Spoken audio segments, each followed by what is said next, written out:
करेंगे कि आप बोर्ड पर राइट डाउन है आपका त्रिकोणमिति के कुछ अनुप्रयोग, यानी इसको अब सम एप्लीकेशन ऑफ ट्राइगोनोमेट्री भी कहा जाता है अंग्रेजी में, या कुछ लोग ऐसे भी कहते हैं हाइट एंड डिस्टेंस भी कहते हैं। तो चलिए इस चैप्टर को बहुत ही अच्छे ढंग से मैं पढ़ाता हूं आपको। और आप ट्राइगोनोमेट्री चैप्टर नहीं पढ़े हैं तो इससे पहले आप 8वां चैप्टर को आप तैयार कर लेंगे और उसी के कुछ बेसिक फार्मूले यहाँ लगते हैं। तो तमाम फार्मूलों पर आज चर्चा करेंगे और आप देखेंगे कि आपको बिल्कुल अच्छी तरह से कॉन्सेप्ट पहले क्लियर करा देता हूं और आप पहले इसमें समझने का प्रयास करेंगे कि इसमें कॉन्सेप्ट कौन सब आते हैं, कौन सब कॉन्सेप्ट यहाँ लगेंगे, उस तमाम कॉन्सेप्ट पर अभी चर्चा किया जाएगा। और आप इस कॉन्सेप्ट को अगर समझ लिए तो ये चैप्टर आपके लिए क्या होगा कि बेहद आसान हो जाएगा। तो चलिए पहले इसमें आने वाले थ्योरेटिकल टर्म को पहले समझने का करते हैं प्रयास। तो आइए बोर्ड पर चलते हैं। तो चलो यहाँ देखो, ध्यान से देखने का प्रयास करें। आपका चैप्टर क्या है, ये 9वां चैप्टर है और 9वां चैप्टर जो है उसका नाम है त्रिकोणमिति के कुछ अनुप्रयोग। इसको अंग्रेजी में लोग कहते हैं सम एप्लीकेशन ऑफ ट्राइगोनोमेट्री और इसको जनरली भाषा में हाइट एंड डिस्टेंस भी कहता है। तो चलिए इसमें समझने की बात यह है कि क्षैतिज स्तर क्या होता है, यानी क्षैतिज स्तर या क्षैतिज रेखा जो भी कहे, दृष्टि रेखा दृष्टि स्तर क्या है और उन्नयन कोण क्या है, अवनमन कोण क्या है, इस चीज़ों पर हम चर्चा कर देते हैं। तो चलो यहाँ देखने का प्रयास करो, ध्यान से देखने का प्रयास करेंगे। क्षैतिज स्तर क्या होता है तो मैं आपको कुछ प्रैक्टिकल करके बताने का प्रयास करता हूँ। आप निरंतर हमारे वीडियो में बने रहेंगे। तो चलो यहाँ देखो, ध्यान से देखेंगे तो आपको समझ में आने वाला है। आप ये जो देख रहे हैं ये आँख का जो सीध में आप चलेगा, ये जो आप देख रहे हैं आँख के सीध में ये वाला लाइन जो आप देख रहे हो डॉटेड लाइन जो है, इसको हम लोग कहते हैं क्षैतिज स्तर। क्या कहते हैं, ये क्षैतिज स्तर होता है। बिल्कुल सीध में देखेंगे तो इसी को आप कहेंगे क्षैतिज स्तर। अब जरा सा देखो, अगर आप ऊपर देख रहे हो ऐसे करके तो ये क्षैतिज स्तर के बीच में जो ये कोण बन रहा है, ये मेरा उंगली देख रहे हो आप, है ना, ये जो कोण बन रहा है इसको हम लोग उन्नयन कोण कहते हैं। मतलब क्षैतिज स्तर के ऊपर जब देखेंगे इसे करके दृष्टि को, जब दृष्टि रेखा को ऊपर जब ले जाएंगे, ये जो देख रहे हो ये और ये दोनों के बीच में जो कोण बन रहा है ये क्षैतिज स्तर इसको कहते हैं और दृष्टि रेखा इसको कहेंगे। इस दोनों के बीच में जो कोण बन रहा है ऊपर देखने के बाद, तो ये हो गया आपका उन्नयन कोण हो गया। अब देखो ये क्षैतिज स्तर है और क्षैतिज स्तर के नीचे देखने के बाद यहीं से ये जो कोण बन रहा है, ये जो देख रहे हो मेरा अंगूठा जो हिल रहा है और ये जो देख रहे हो दोनों कोण जो ऐसे करके बन रहा है, ये वाले एंगल मैं अभी नहीं दिखा पाऊंगा क्योंकि दोनों हाथ मेरा बजा हुआ है। ध्यान से देखने का प्रयास करें, आप समझ जाओगे, है ना। देखो ऐसे जो है ये वाला एंगल क्या होता है, ये अवनमन कोण होता है। जैसे कि आप दृष्टि रेखा को ऐसे नीचे करेंगे तो ये वाला एंगल बनेगा, तो इसको आप कहेंगे क्या कि ये होता है आपका क्या अवनमन कोण होता है। तो चलो यहाँ देखने का प्रयास करें। ये कोई दीवार है और दीवार को जब हम सीधे देखते हैं तो आपके आंख पर कोई प्रकार का इफेक्ट नहीं पड़ता है। नॉर्मली आप देख सकते हो इस दीवार को और ये जो दिख रहा है आपको ये लाइनिंग, इसी को कहते हैं हम लोग क्षैतिज स्तर या क्षैतिज रेखा कह सकते हो। अब देखो जरा सा, क्षैतिज स्तर ये है, मैं इसको पूरे दिखा दे रहा हूँ, ध्यान से देखेंगे। ये आपका क्या हो गया, क्षैतिज स्तर हो गया।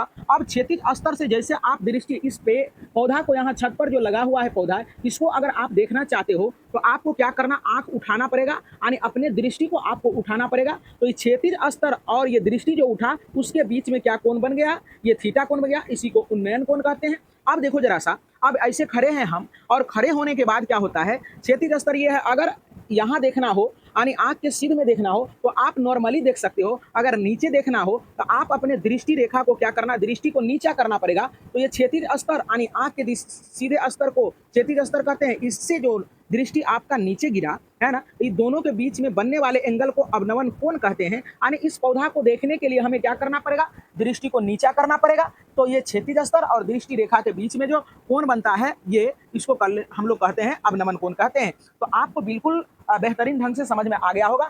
अब जनरली तौर पर कहता है अवनमन, हम लोग गांव के भाषा में बोलते हैं अवनमन, यानी नमन होता है झुक के, उन्नयन उदंड मतलब उठ के, उदंड मतलब उठ के, कहता है ना ये लड़का बड़ी उदंड है, ये लड़का क्या है, बड़ी उदंड है, मतलब उतान चलता है, उठ के चलता है। तो मतलब उदंड से कहने का मतलब हो गया उन्नयन कोण। नमन का मतलब क्या, नमन होता है झुक के, तो नीचे वाला कोण। तो चलो देखो यहाँ से देखने का प्रयास करें तो ये क्या हो गया, अवनमन कोण। अगर यहाँ से कोई लड़का यहाँ है, ध्यान से देखने का प्रयास करें। अगर कोई ये लड़का है ना, यहाँ से ये क्या करता है, यहाँ से यदि कोई चीज को नीचे देखना चाहता है, ये अगर आपका ये पतंग है ना, ये पतंग को अगर देखना चाहता है तो दृष्टि रेखा आपका क्या होगा, दृष्टि रेखा इस लड़के का ये होगा और ये पतंग को अगर छत पर से देखना चाहता है तो ऐसे देखेगा। तो जरा सा देखो, नीचे देखना पड़ रहा है, तो ये क्षैतिज रेखा और ये दृष्टि रेखा जो नीचे देख रहा है, इसके बीच में जो कोण बन गया उसको हम लोग क्या कहते हैं, अवनमन कोण कहते हैं। आप सीधे तौर पर समझने का प्रयास करें कि जब नीचे देखेंगे तो क्षैतिज स्तर के साथ जो कोण बनेगा उसको क्या कहेंगे हम लोग, अवनमन कोण कहेंगे।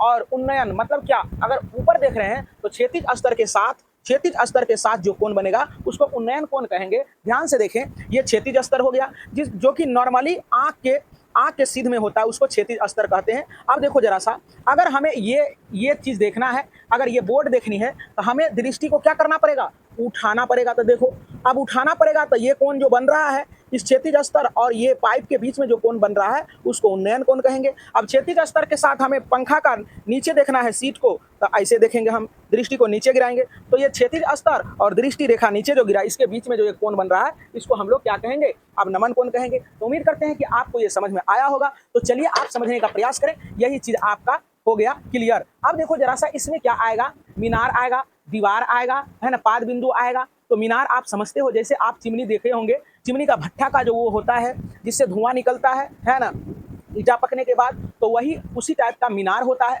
इसमें मूर्ति रहेगा, लैंप स्टैंड रहेगा, है ना, तो छत पर टावर लगल रहेगा, है ना। तो इस तरह के तमाम प्रश्न आते हैं। तो चलो इसमें आने वाले सारे कॉन्सेप्ट पर हम क्या करते हैं, तो चर्चा करते हैं। तो आपको यहाँ तक समझ में आ गया होगा। अब देखो जरा सा, कुछ नॉर्मल यहाँ क्या होता है कि नॉर्मली क्या होता है कि सवाल को बनाने के लिए sine 0 degree, sine 30 degree, sine 45 degree, sine 60 degree, sine 90 degree आने एवं प्रकार से ये तमाम फार्मूले आपको यहाँ लगता है। ये नॉर्मली आपको साइन का सारे मान और कॉस का पूरे मान और टेन का पूरे मान यदि आपको याद रहता है तो आपको ये सब प्रश्न करने में कोई कठिनाई नहीं होगी। और दूसरी बात ये है कि यदि आप त्रिकोणमितीय निष्पत्तियां का आप जान गए, है ना, फार्मूला, तो आपको कठिनाई नहीं हो सकती है। यदि आप फार्मूला नहीं जानते हो तो यह भी आपको मैं बता दे रहा हूँ, और इससे भी बेहतरीन ढंग से मैं त्रिकोणमिति को पढ़ाया है। तो आप बेसिक क्लास यूट्यूब पर जाएंगे, CK Ranjan SSC centre basic class आप टाइप करेंगे तो वहाँ तमाम फार्मूला आपको मिलेगा, वहाँ से भी आप देख सकते हैं। तो चलिए आप छोटे बोर्ड पर आने का प्रयास करें और देखने का प्रयास करें, छोटे बोर्ड की ओर चलें। तो चलो एक चीज समझने का प्रयास करें, आप समझेंगे कि लंब सबसे बड़ी चीज है। यहाँ लंब और आधार पकड़ना, कर्ण में कोई दिक्कत नहीं है, कर्ण सबसे बड़ी भुजा को हम लोग कर्ण कहते हैं समकोण त्रिभुज में। अब यहाँ क्या है, मेन मुद्दा है लंब को पकड़ना और आधार को पकड़ना। तो आप समझेंगे कि दिए गए कोण के सामने का भुजा लंब होता है। तो चलो देखो ध्यान से, अब देखो यहाँ रट्टा नहीं मारना है। बहुत सारे लोग बहुत तरह का चीज बताते हैं, लेकिन आपको कुछ नहीं, यहाँ थीम को समझने की जरूरत है। इसके मेन थीम क्या कहता है उसको समझने का प्रयास करेंगे। तो आपको बताए थे कि साइन ऐसे चलता है, कॉस ऐसे चलता है और टेन ऐसे चलता है। फिर से ध्यान से देखेंगे, साइन का रास्ता ऐसे है, कॉस का रास्ता ऐसे है और टेन का रास्ता ऐसे है। अगर कोई पूछ देगा साइन थीटा बराबर लंब बटे कर्ण, यानी ऐसे चलेगा तो पहले लंब पकड़ाएगा तब कर्ण पकड़ाएगा। अगर कॉस थीटा कह देगा तो कॉस थीटा नीचे से ऊपर, तो नीचे से पहले ऊपर जाएंगे तो पहले आधार पकड़ाएगा तब कर्ण पकड़ाएगा, तो कॉस थीटा बराबर आधार बटे कर्ण होता है। अब टेन थीटा का रास्ता ऐसे होता है, तो टेन थीटा में चलेंगे तो पहले लंब पकड़ाएगा, इसके बाद आधार पकड़ाएगा। तो अब ये समझ में आ जाने चाहिए आपको कि ये कुछ भी नहीं है, बहुत ही आसान होता है, लेकिन आपके दिमाग में डायग्राम छपा हुआ होना चाहिए। लेकिन याद रहे, ये अगर थीटा है तो लंब ये है, अगर ये थीटा हो जाएगा, ध्यान से समझे, अगर ये थीटा हो जाएगा तो लंब ये हो जाएगा, आधार ये हो जाएगा। तो जरा देखने का प्रयास करें, इस चीजों को समझ गए आप तो आपके लिए बेहद आसान हो जाएगा। तो चलो देखो यहाँ ध्यान से, फिर से मैं रिपीट कर देता हूँ, यही चीज यहाँ पकड़ना है इस चैप्टर में। दिए गए कोण के सामने का भुजा लंब होता है। मैं फिर से रिपीट कर रहा हूँ, दिए गए कोण के सामने का भुजा लंब होता है।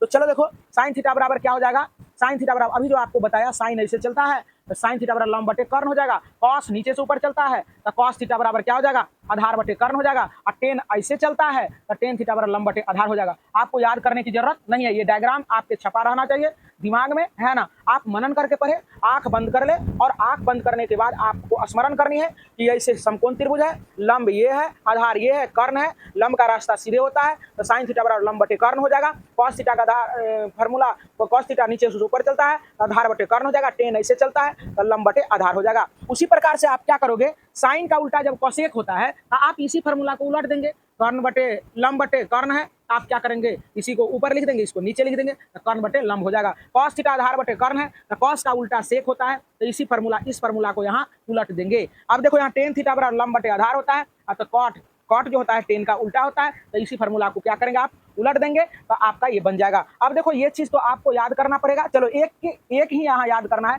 और इससे पहले नहीं भी याद करना है तो हम सारे चीज़ों को बता रखे हैं। साइन देखो साइन 0 डिग्री का मान 0 होता है, साइन 30 डिग्री का मान 1/2 होता है। अब देखो साइन 45 डिग्री का मान 1/√2 होता है। फिर क्या होता है, साइन 60 डिग्री का मान √3/2 होता है। साइन 90 डिग्री का मान 1 होता है। अब क्या करता है, कॉस के मान के लिए हम या रट्टा नहीं मारेंगे, इसी चीज को उलट देंगे। देखो पहले यहाँ है तो यहाँ लिखा हुआ है, यहाँ है तो यहाँ लिखा हुआ है, यहाँ है तो यहाँ लिखा हुआ है, यहाँ है तो यहाँ, यहाँ है तो यहाँ। मतलब कि कॉस में क्या करते हैं, साइन के सभी मानों को उलट देते हैं तो ये आपका ये कॉस भी हो जाता है। अब टेन के लिए भी याद नहीं करेंगे, ये दोनों का बटा लगाएंगे। देखो जरा सा 0/1 तो 0 होता है। अब इसका बटा ये तो 2 से 2 कट जाएगा तो √1/√3 बच जाएगा तो वही लिख दिए हैं। यहाँ देखो इसका बटा ये पूरा करेगा तो √2 से √2 कट जाएगा तो केवल 1/1 बचेगा तो कट के 1 हो जाएगा। अब यहाँ देखो 10 के लिए क्या करेंगे, √3/2 है और 1/2 है तो 2 से 2 कट जाएगा तो आपका √3 केवल बच जाएगा। अब देखो 1/0 है तो इसको क्या करेंगे, 1/0 बराबर होता है अपरिभाषित, अपरिभाषित के सिंबल से लिख दिए। अब चलेंगे सवाल की ओर। अब देखेंगे आपको बेसिक क्लास हमने कर दिया है, अब चलेंगे सवाल की ओर। तो सवाल में चलेंगे तो आपको बहुत अच्छे ढंग से आपको समझ में आने वाला है। तो अब चलिए 1-2 सवाल करते हैं, आप देखेंगे कि कितने अच्छे ढंग से आपको समझ में आता है।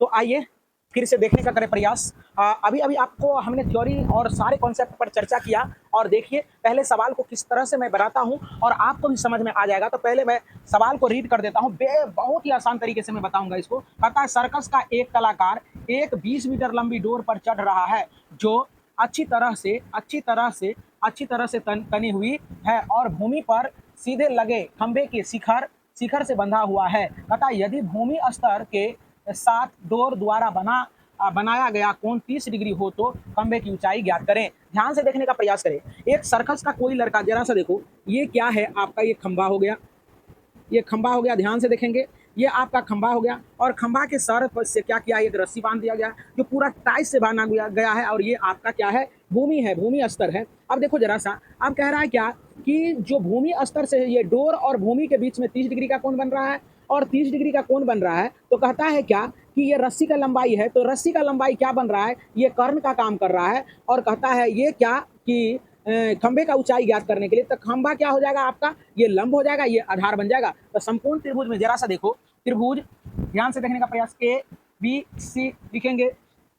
त्रिभुज ABC में जो दिया गया है वो लिखने का प्रयास करें। चलो देखो जरा ध्यान से और देखो जरा सा, तो आपका क्या है कि AC दिया है आपका 20 मीटर है ना। इसके बाद थीटा का मान क्या दिया है आपका 30 डिग्री दे दिया है और इसके बाद आपका कहा है कि AB यानी H का मान निकालने के लिए कहा है, यानी AB का मान ज्ञात करना है, यानी खंबे की ऊंचाई ज्ञात करना है। तो चलो देखो ये दोनों का संबंध लेना है, तो ये दोनों का संबंध कौन सा फॉर्मूला लेता है, ये दोनों का संबंध यानी सीधे बटे सीधे यानी साइन थीटा लेता है। तो साइन थीटा बराबर यहाँ लगाएंगे, साइन थीटा बराबर क्या होता है, लंब बटे क्या होता है, कर्ण होता है। तो आप देखो साइन और थीटा का वैल्यू क्या है, आप क्या करोगे, थीटा का वैल्यू यहाँ 30 रख दोगे। अब देखो लंब क्या है, H है और कर्ण क्या है आपका 20 है, तो 20 पुट कर देंगे। साइन 30 डिग्री का मान 1/2 होता है और यहाँ H बटे क्या हो जाएगा 20 हो जाएगा। अब जरा सा देखो यहाँ H बटे 20 हो जाएगा, आप इसे कटा भी सकते हो, तो यहाँ हो जाएगा 1/1 बराबर H बटे 10 हो जाएगा। यहाँ से बाय क्रॉस करेंगे H गुना 1 तो H, इससे इसको गुना करेंगे तो 10 हो जाएगा। तो उम्मीद करते हैं आपको समझ में आया होगा। तो लिखेंगे अतः खंबे की ऊंचाई बराबर 10 मीटर, आपको समझ में आया होगा।